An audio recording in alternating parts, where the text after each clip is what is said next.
टिया और लियो सबसे अच्छे दोस्त थे जो हरी भरी पहाड़ियों के बीच बसे एक छोटे से शहर में रहते थे।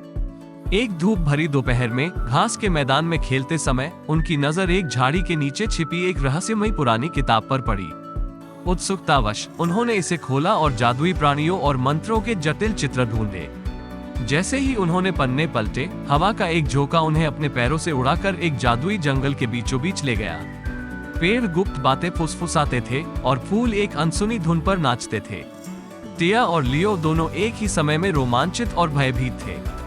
तभी उनकी मुलाकात ओली नाम के एक बुद्धिमान बूढ़े उल्लू से हुई, जिसने बताया कि उन्हें जंगल को एक दुष्ट जादूगर से बचाने के लिए चुना गया था, जो इसके जादू को नष्ट करना चाहता था।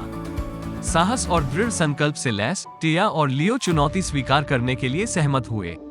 उनकी यात्रा उन्हें घनी झाड़ियों से होते हुए चमचमाती नदियों के पार और ऊंचे पहाड़ों के पार ले गई। रास्ते में उनका सामना बात करने वाली गिलहरियों, शरारती पिक्सीज और यहाँ तक कि ड्रेक नामक एक दोस्ताना ड्रैगन जैसे काल्पनिक प्राणियों से हुआ, जो उनकी खोज में उनके साथ शामिल हो गए। जैसे ही वे जादूगर के महल के पास पहुंचे, टिया और लियो को कई बाधाओं और जालों का सामना करना पड़ा, लेकिन टीम वर्क और त्वरित सोच के साथ उन्होंने हर चुनौती पर काबू पा लिया।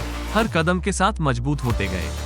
अंत में वे महल के द्वार पर पहुंचे, जहां जादूगर अपने हाथों में काला जादू लिए हुए उनका इंतजार कर रहा था।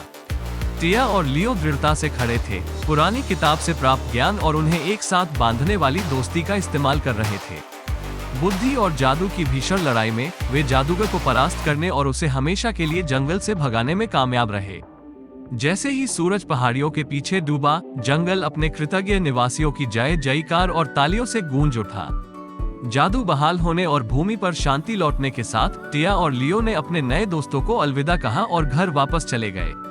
हालांकि उनका साहसिक कार्य समाप्त हो गया था, वे जानते थे कि वे अपनी जादुई यात्रा की यादों को हमेशा अपने दिलों में रखेंगे।